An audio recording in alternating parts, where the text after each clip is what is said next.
બસ મને કાંઈ ખબર નથી, હું કંઈ જાણતો નથી, મને એટલી જ ખબર છે કે આ ભગવાન છે, બસ આટલું જાણવાનું છે. એના માટે આ સત્સંગ છે, એના માટે આ સમયો છે. અને એ સમયમાં આપણે સૌએ આ ભગવાનના ભક્તોના જે પ્રસંગો છે એ સાંભળી અને જે ભક્તો ભગવાનની પાછળ પાગલ થઈ ગયા છે એમાંથી કંઈક લેવું છે. જે ભક્તોએ જગત ખોટું કરી નાખ્યું છે એની પાસેથી કંઈક લેવું છે. જેને સંસાર ઉપર ચોકડીઓ મારી દીધી છે એની પાસેથી કંઈક લેવું છે.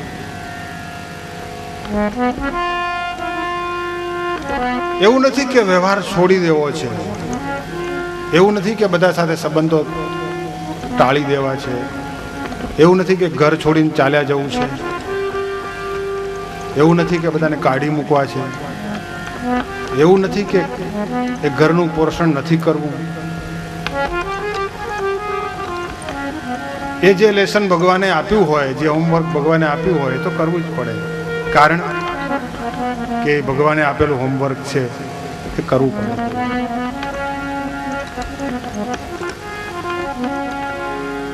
સાંજે છૂટે ત્યારે છોકરાને ટીચર છે ને હોમવર્ક આપે કે આટલું લખી લાવ.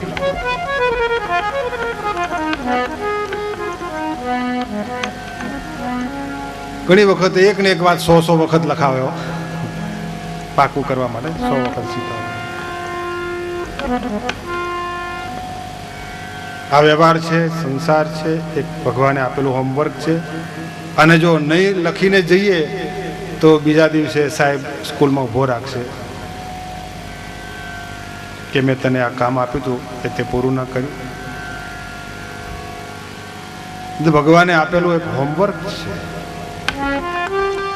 આપણું નથી, ભગવાને આપેલું છે. અને માત્ર ભગવાનને બતાવવાનું છે કે તમે જે મને સોંપ્યું હતું એ મેં કામ પૂરું કર્યું, હવે મારી વાત પૂરી.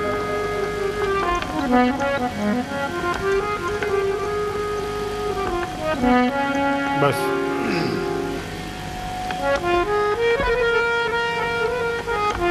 તમે મને કહ્યું એટલે કર્યું, બાકી મારે તો કઈ એવી ઈચ્છા નથી. તમે સોંપ્યું એટલે મારે કરવું પડ્યું.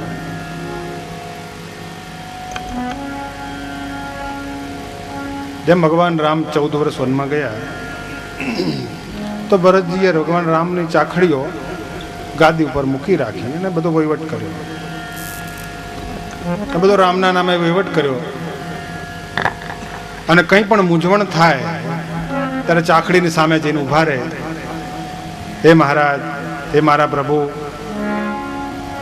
આ મૂંઝવણ છે, આનો ઉત્તર જડતો નથી. ત્યારે ચાખડીઓમાંથી આપોઆપ વિચાર આવતો અને એ ભરતજી રાજ કરતા હતા.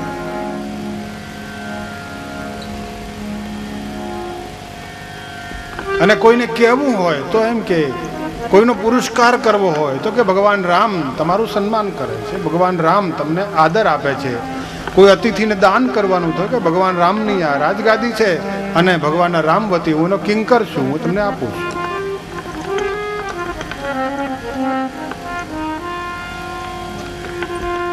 વહીવટ કર્યો 14 વર્ષ, પણ ચાખડી રાખીને કર્યો.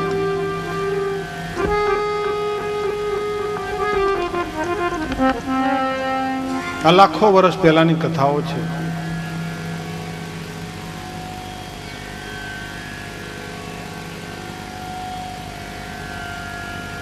તો આજે જેટલા લોકો રામને યાદ કરે છે એના કરતાં પણ ભરતજીને વધારે યાદ કરે છે. કેમ કે રામને આગળ રાખ્યા, ભગવાન રામને સાથે રાખ્યા, ભગવાનને આગળ રાખ્યા, તો એનું નામ થયું. લોકો સવારમાં ઉઠીને નામ લે છે.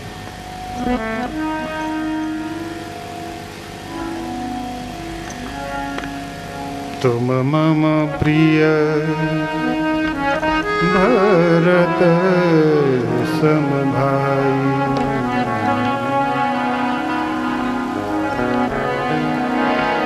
तुम मम प्रिय भरत सम भाई। तुम मम प्रिय भरत सम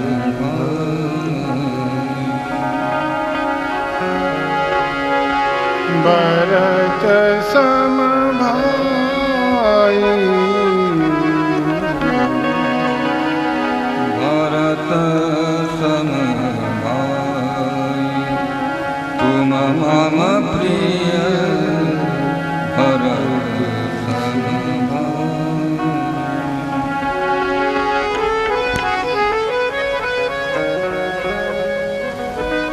तुम मम प्रिय भरत सम भाई। હનુમાનજી ને ઉદાહરણ આપતા બોલ્યા, ભગવાન રામ બોલ્યા કે તું મારો ભાઈ જે ભરત છે એના જેવો તું મને પ્રિય છે.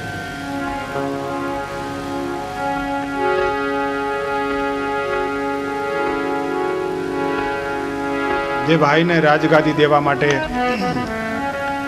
ભગવાનને 14 વર્ષ વનમાં જવું પડ્યું, આવું કષ્ટ સહન કરવું પડ્યું, તો 14 વર્ષ તપસ્વીનો વેશ ધારણ કરી અને વન વગડે જે ભટક્યો, એક પ્રભુ જેની લીલા છે.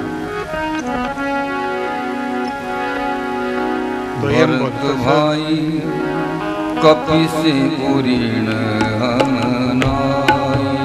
ભરત ભાઈ કપિસે ઉરીણ કપિસે ઉરીણ હમનાઈ. ભરત ભાઈ કપિસે ઉરીણ લંકા જાય સિયા સુધી લાયો. લંકા જાય સિયા સુધી લાયો. ગર્વ નહીં મન માય. તુમ મમ પ્રિય ભરત સમ ભાઈ.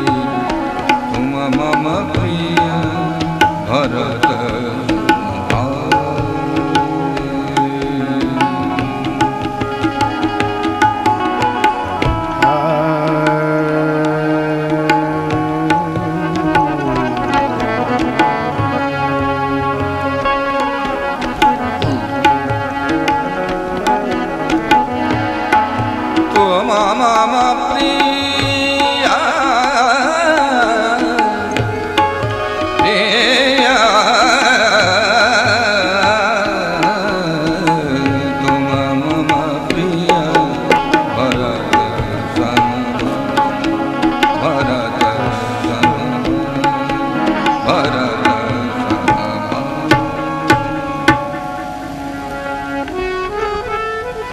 પોતાની ગાદી ઉપર ભગવાનની ચાખડીઓ રાખી અને જે રાજ કરે એને ભગવાન એમ કે તું મારો ભાઈ છે, મારો ભાઈ છે.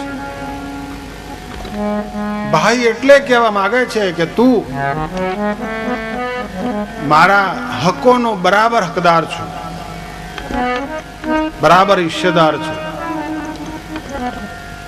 મારું ઐશ્વર્ય, મારી શક્તિ, મારું ધામ, મારા લોક ભોગ ને મુક્તો, આ સર્વનો તું મારો હરખો હિસ્સેદાર છે, મારી બરાબર છે.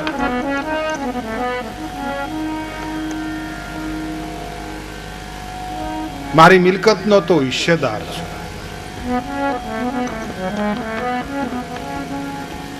અને જે ભગવાનને આગળ રાખે,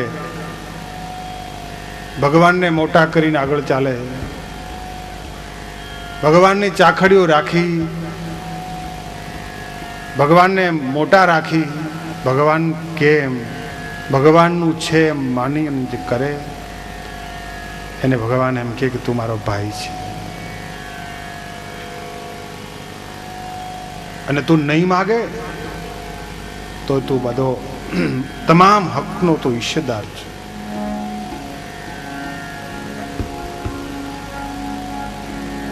બસ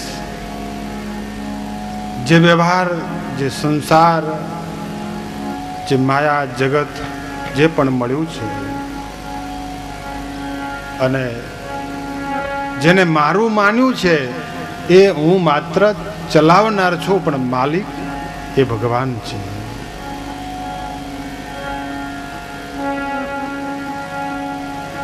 અને આ માનવું જ પડે. કેમ કે માણસ પોતે બહુ સલામત માને છે, પોતાની જાતને ખૂબ સલામત માને છે.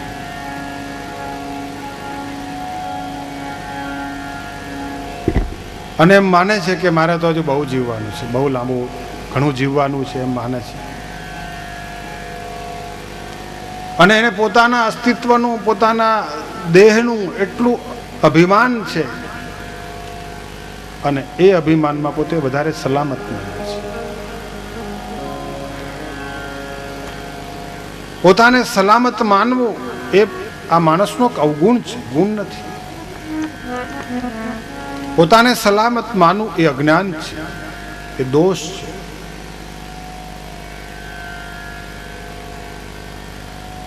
એટલે તો આપણા સંતો એમ કહેતા કે જ્યારે ભજન કરવું ત્યારે એમ માનવું કે કાલે મરી જવાનું છે, વ્યવહાર કરવો ત્યારે એમ માનવું કે 100 વર્ષ જીવવાના છે, ઘર બનાવવું હોય ત્યારે એવું ઘર બનાવવું કે આપણે 100 વર્ષ આમાં રહેવાનું છે, ધન કમાવવું હોય તો એવી રીતે કમાવવું કે 100 વર્ષ જીવવાનું છે. પણ જ્યારે હાથમાં માળા લઈ અને પૂજા કરવા બેસીએ, ભજન કરવા જઈએ, ભજન કરવા બેસીએ, સત્સંગ કરવા બેસીએ ત્યારે એમ માનવાનું કે બસ આજે જેટલું થાય એટલું કરી લઈએ, કાલ તો મરી જ જવાના છે.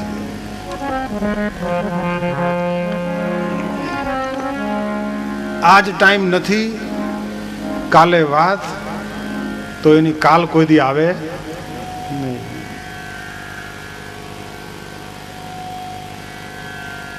એટલે સલામત નથી આપણે. આ માણસ સલામત નથી. સલામત માને છે એ જ અજ્ઞાન છે. જન્મ તેરો બાતો મેં બીત ગયો, तेरो बातों में बीत गयो रे तूने कब करो जन्म तेरो बातों में बीत गयो कब न कृष्ण कयो. जन्म तेरो बातों ही बीत गयो रे तूने कब न कृष्ण. 5 बरस का भोला बाला, 5 वर्ष का भोला बाला, अब तो 20 भयो मगर 25 माया कारण देश विदेश गयो रे तूने कब न कृष्ण करो. जन्म तेरा बातों में बीत गयो रे तूने कब न कृष्ण करो.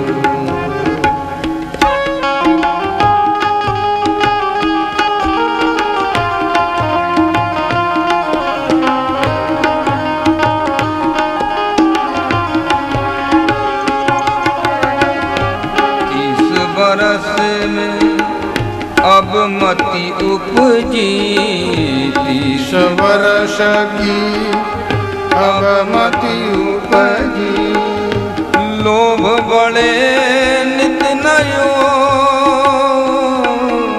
लोभ बड़े नित नयो, माया जोड़ी लाख करोड़ी, माया जोड़ी लाख करोड़ी, अज हूँ न तृप्त भयो तूने कबहु न कृष्ण जन्म तेरो बातों में बीत गयो न तूने कबहु न कृष्ण व्रत भयो तब आलस उपजी व्रत भयो आलस उपजी कफ नित कंठ रयो संगति का नकीनी तूने संगति का नकीने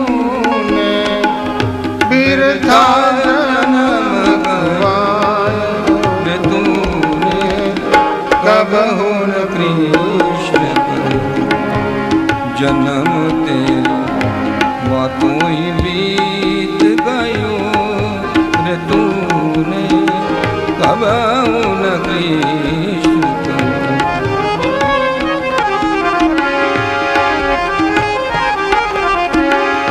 यह दुनिया मतलब की लोभी दुनिया मतलब की लोभी झूठो ठाट रचो कहे कबीर समझ मन मूरख कहे कबीर समझ मन मूरख तू प्रभु ने क्यों भूल गयो रे तूने कबहु न कृष्ण जन्म तेरे बातों ही बीत गयो रे तूने कबहु न कृष्ण कबहु न कृष्ण कबहु न कृष्ण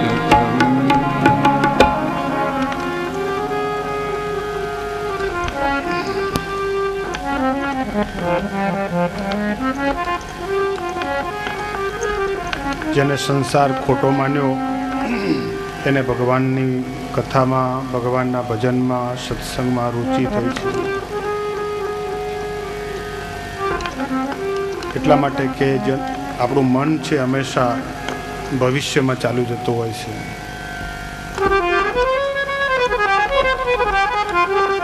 કાલ ઉપર જતું રહે કાલ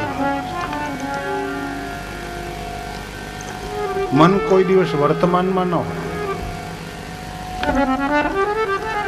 આજે જ્યાં હોઈએ ત્યાં ન હોય આપણી સાથે એ કાં તો ભૂતકાળમાં જતું રહે ને કાં તો આગળ જતું રહે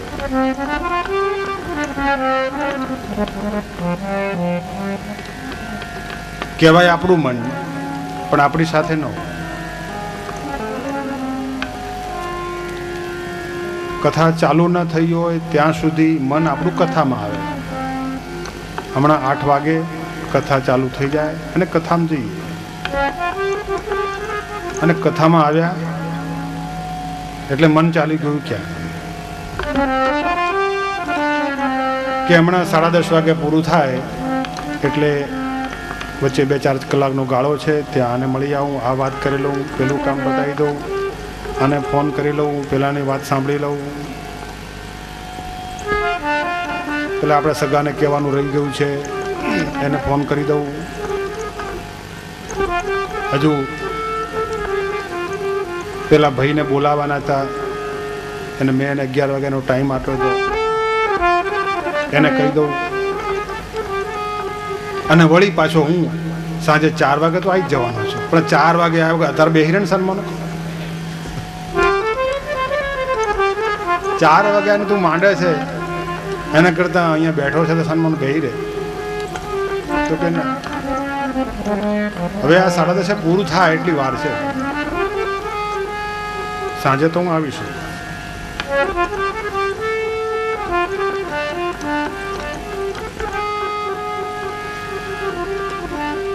આગળ ને આગળ જ્યાં જાઓ ત્યાં આગળ કથા પૂરી થઈ જાય પછી નક્કી કરેલું કામ કરતા હોઈએ આ ભાઈને કહેવાનું પેલા ભાઈને કહેવાનું